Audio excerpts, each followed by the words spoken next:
அபிரகாம், அரசு ஊழியர் மற்றும் ஆசிரியர் கூட்டமைப்பான ஜாக்டோஜியோவின் போராட்டம் வாபஸ் பெறப்படுவதாக அறிவிக்கப்பட்டுள்ளது.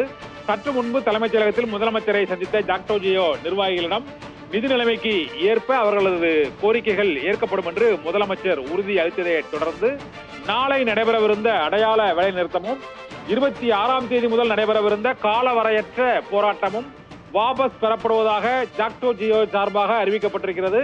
அரசு ஊழியர் ஆசிரியர் கூட்டமைப்பான ஜாக்டோஜியோ நாளை அடையாள வேலை நிறுத்தத்தையும் 26ஆம் தேதி நடைபெறவிருந்த கால வரம்பற்ற வேலை நிறுத்த போராட்டத்தையும் வாபஸ் பெறுவதாக அறிவிக்கப்பட்டிருக்கிறது.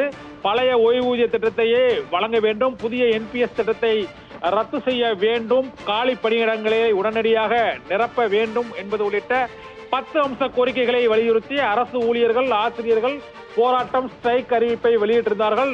நாளை அடையாள வேலை நிறுத்தம் நடத்தப்படும் என அறிவிக்கப்பட்டிருந்தது. இந்த வேலை நிறுத்தம் தொடர்பாக நேற்றே நிதியமைச்சர் தங்கம் தென்னரசு வேண்டுகோள் விடுத்திருந்தார். அதன் தொடர்ச்சியாக இன்று சட்டப்பேரவை கூட்டத்தொடர் நடைபெற்றுக் கொண்டிருக்கக்கூடிய நிலையில் மதியம் சற்று முன்பு ஜாக்டோஜியோ நிர்வாகிகள் முதலமைச்சரை சந்தித்து தங்களது கோரிக்கைகளை அளித்தனர்.